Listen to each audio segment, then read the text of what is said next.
Appeal करता हूँ कि या अल्लाह मेरे साथ इंसाफ हो और इनके साथ वो हो और सारी ये एक मिसाल बने रहती दुनिया तक, क़यामत तक।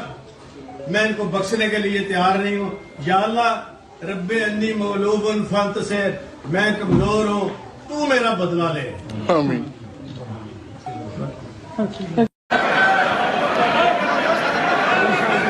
देख सकते हैं आप चौधरी परवेज साहब ये आउटसाइडर्स को डायरेक्शंस देते हुए असम्बली में एंटर करवा रहे हैं।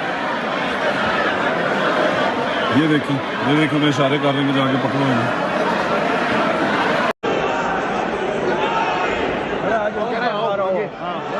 ये बुलाओ यार, बंद भी होगी वो सारे बंदे बुला रहे हो।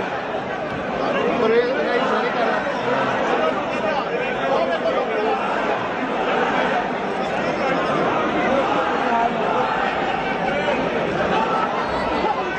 जाके परवेज राय की जड़ दूँ, चुप करके जाके परवेज राय की जड़ दूँ।